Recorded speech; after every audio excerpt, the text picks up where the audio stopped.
नमस्कार, आपण पाहताय न्यूज अनकट। बुलेटिनच्या सुरुवातीला नजर टाकूयात काही महत्त्वाच्या हेडलाईन्सवर। लोक गायब होत आहेत हे धक्कादायक, खासदार सुप्रिया सुळेंचा सरकारवर निशाणा। खोक्या उर्फ सतीश भोसलेला 20 मार्च पर्यंत पोलीस कोठडी। कृषी मंत्री माणिकराव कोकाटे यांना अपात्र ठरवलं तर पोटनिवडणूक होण्याची शक्यता।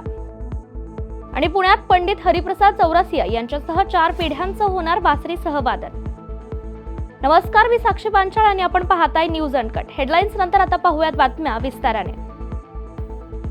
राज्यात 150च्या वर लोक गायब झाल्याची कबुली मुख्यमंत्री देवेंद्र फडणवीस यांनी सभागृहात दिली असून त्यावर आता खासदार सुप्रिया सुळे यांनी आकाच्या आकाचा आका कोण असा प्रश्न करत गृहमंत्री फडणवीस यांच्यावर निशाणा साधलाय।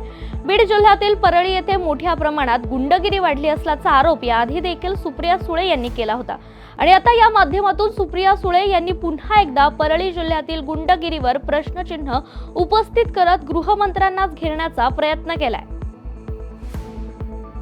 बीड पोलिसांचे पथक सतीश भोसलेला घेऊन काल सकाळी शिरूर पोलीस ठाण्यात दाखल झाले होते।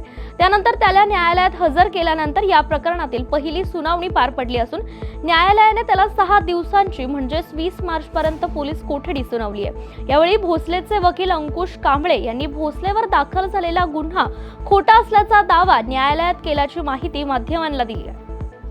की सदर आरोपी फरार आहे, बाकीच्या आरोपीचा शोध घेणं आहे, त्याच्यामध्ये वापरलेली गाडी जप्त करणं आहे, त्यांच्या वापरलेले हत्यार जप्त करणं आहे आणि म्हणून आम्हाला आरोपी ताब्यात पाहिजे आहे। परंतु आमचं म्हणणं असं होतं त्याच्यामध्ये की आता आरोपीचे हत्यार वगैरे जप्त करायच्या बाबतीमध्ये जर त्यांनी मागणी केली आहे तर खोक्याचं ऑर्डर नेलेलं आहे आणि त्याच्यामध्ये आता नेमकं काय जप्त करणार आहे, त्याच्यामुळे हे काय पीसीआरचे ग्राउंड नाही आहेत आणि हत्यार एकाच्या हातात दाखवलंय आणि ते सतीश भोसलेकडून जप्त कसं करता येईल ना। जे फिर्यादी आहेत आणि जो फिर्यादीचा जो समाज आहे, सतीश भोसलेचं घर उद्ध्वस्त केलं, पेटवलं ना, हा आमचा तालुक्यातला जो वंजारी समाज आहे इतका निष्ठुर आणि क्रूर नाही। उलट त्या समाजाने हळहळ व्यक्त केली की ठीक आहे, तो गुन्हेगार, त्याला सजा मिळाली पाहिजे, पण घर उद्ध्वस्त करणं, त्याला नास्तनाबूद करणं हे आमच्या त्या समाजाला सुद्धा मान्य नाहीये। तो सुद्धा समाजात हळहळ व्यक्त करतोय की सतीश भोसले हा बळी आहे। कृषी मंत्री माणिकराव कोकाटे यांना नाशिक न्यायालयाने 2 वर्षांची शिक्षा सुनावली होती। त्यामुळे त्यांची आमदारकी रद्द होण्याची शक्यता वर्तवली जात असतानाच शिक्षेला स्थगिती मिळाल्यामुळे त्यांच्यावर अपात्रतेची होणारी कारवाई आता टळली आहे। मात्र नाशिक जिल्हा सत्र न्यायालयाने निकाल देताना जे निरीक्षण नोंदवलेलं ते निरीक्षण आता चर्चेत आलं असून जर त्यांना अपात्र ठरवलं तर पोटनिवडणूक घ्यावी लागेल आणि त्यात जनतेचे पैसे खर्च होतील असं निरीक्षणात सांगण्यात आलंय।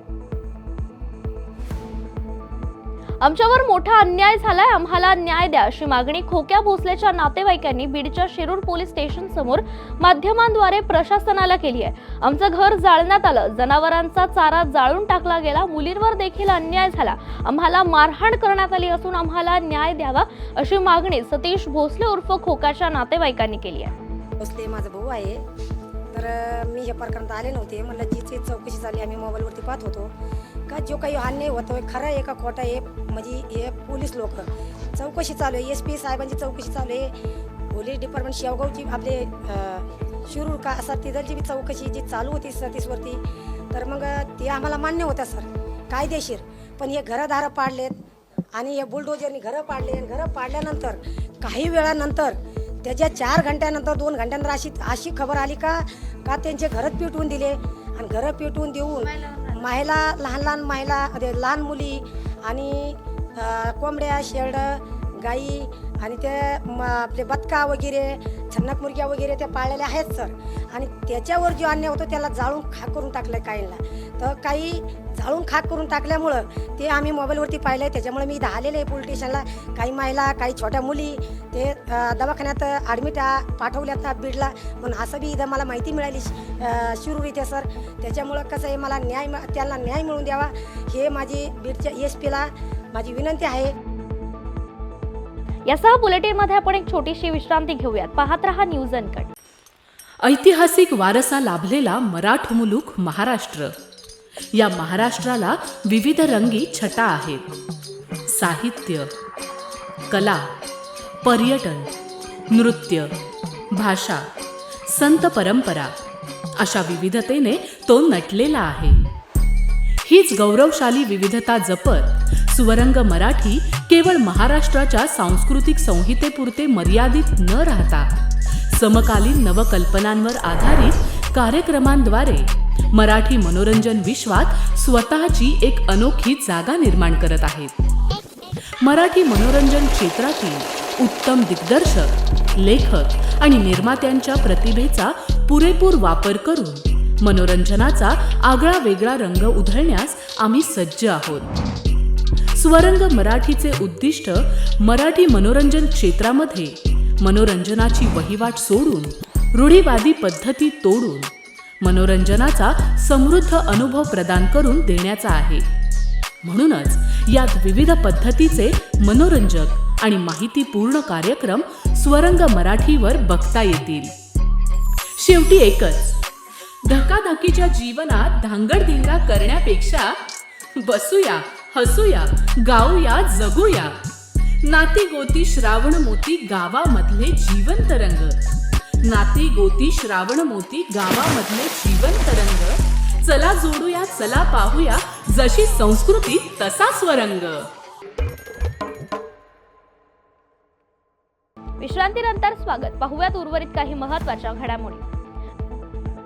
राष्ट्रवादी काँग्रेसचे प्रदेश अध्यक्ष जयंत पाटील यांच्या पक्षांतराच्या बातम्या गेल्या काही दिवसांपासून माध्यमांमध्ये प्रसारित होत आहेत. याच मुद्द्यावर निकटच्या कार्यकर्त्यांशी चर्चा करण्यासाठी पाटील यांच्याकडून आज शनिवारी सांगलीतील भोसले सभागृहात एक बैठक आयोजित करण्यात आली आहे. त्यात राष्ट्रवादीच्या अजित पवार गटामध्ये की थेट भाजपमध्ये ते प्रवेश करणार याबाबत चर्चा होणार असल्याचं सांगण्यात येते.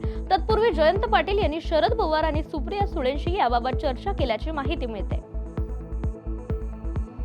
जालन्यात खासदार कल्याण काळे यांनी गाण्यावर ठेका धरल्याचं पाहायला मिळालं. धुलिवंदन निमित्त जालन्यात काल हत्ती रिसाला समितीकडून प्रतिकात्मक हत्तीची मिरवणूक काढण्यात आली आणि या मिरवणुकीत खासदार कल्याण काळे हे पहिल्यांदाच सहभागी झाले होते. यावेळी ढोल ताशा आणि गाण्यांवर काळेंना नाचण्याचा मोह आवरता आला नाही. त्यांनी गाण्यांच्या तालावर ठेका धरत होळीचा आनंद घेतल्याचं पाहायला मिळालं. लातूरच्या शिरूर अनंतपाळ तालुक्यातील Victoria agro fruit processing private limited कंपनीत काल अचानक आग लागल्याची घटना घडली. हा कारखाना आमदार संभाजी पाटील निलंगेकर यांच्या मालकीचा आहे. तर या भीषण आगीचं खरं कारण मात्र अद्याप स्पष्ट झालं नाहीये. यात 40 लाखांचं नुकसान झाल्याचा अंदाज व्यक्त करण्यात आलाय. तब्बल 6 तासानंतर या आगीवर नियंत्रण मिळवण्यात अग्निशमक दलाला यश आलंय आणि सुदैवाने यात कोणत्याही प्रकारची जीवितहानी झाली नाहीये. मात्र आगीत कारखान्याचं मोठं नुकसान झाल्याचं संचालकांच्या वतीने सांगण्यात आलंय. यासह बुलेटिन मध्ये आपण एक छोटीशी विश्रांती घेऊयात. पाहत रहा न्यूज अनकट. ऐतिहासिक वारसा लाभलेला मराठ मुलूक महाराष्ट्र. या महाराष्ट्राला विविध रंगी छटा आहेत. साहित्य, कला, पर्यटन, नृत्य, भाषा, संत परंपरा अशा विविधतेने तो नटलेला आहे. हीच गौरवशाली विविधता जपत स्वरंग मराठी केवळ महाराष्ट्राच्या सांस्कृतिक संहितेपुरते मर्यादित न राहता समकालीन नवकल्पनांवर आधारित कार्यक्रमांद्वारे मराठी मनोरंजन विश्वात स्वतःची एक अनोखी जागा निर्माण करत आहेत. मराठी मनोरंजन क्षेत्रातील उत्तम दिग्दर्शक, लेखक आणि निर्मात्यांच्या प्रतिभेचा पुरेपूर वापर करून मनोरंजनाचा आगळा वेगळा रंग उधळण्यास आम्ही सज्ज आहोत. स्वरंग मराठीचे उद्दिष्ट मराठी मनोरंजन क्षेत्रामध्ये मनोरंजनाची वहिवाट सोडून, रूढीवादी पद्धती तोडून मनोरंजनाचा समृद्ध अनुभव प्रदान करून देण्याचा आहे. म्हणूनच यात विविध पद्धतीचे मनोरंजक आणि माहितीपूर्ण कार्यक्रम स्वरंग मराठीवर बघता येतील. शेवटी एकच, धकाधकीच्या जीवनात धांगडधिंगा करण्यापेक्षा बसूया, हसूया, गाऊया, जगूया. नाती गोती श्रावण मोती गावामधले जिवंत रंग. नाती गोती श्रावण मोती गावामधले जिवंत रंग. चला जोडूया, चला पाहूया, जशी संस्कृती तसा स्वरंग. विश्रांतीनंतर स्वागत. पाहूयात पुढची एक महत्त्वाची बातमी.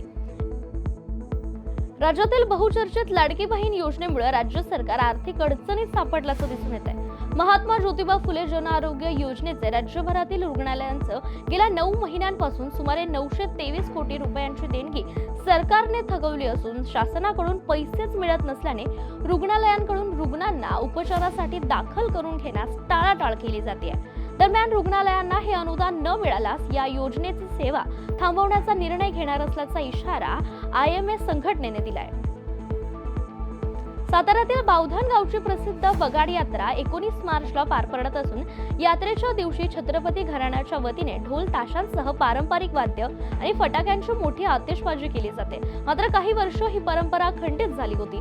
याबाबत खासदार उदयनराजे भोसले यांनी बावधन ग्रामस्थांनी त्यांची भेट घेतली आणि ही परंपरा पुन्हा एकदा सुरू करावी अशी विनंती केली. यावर खासदार उदयनराजे भोसले यांनी सकारात्मक प्रतिसाद देत ही परंपरा या पुढील काळात सुरू राहील असा विश्वास देखील व्यक्त केलाय.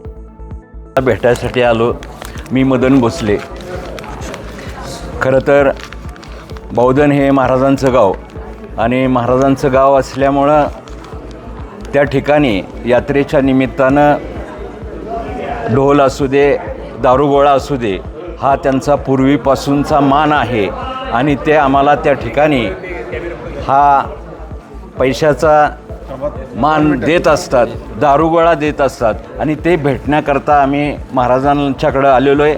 महाराजांना यात्रेचं देखील निमंत्रण द्यावं या उद्देशानं आम्ही संपूर्ण गाव या ठिकाणी वाजत गाजत त्यांचा सत्कार आणि त्यांना सांगण्यासाठी आम्ही सर्वजण या ठिकाणी आलेलो आहोत.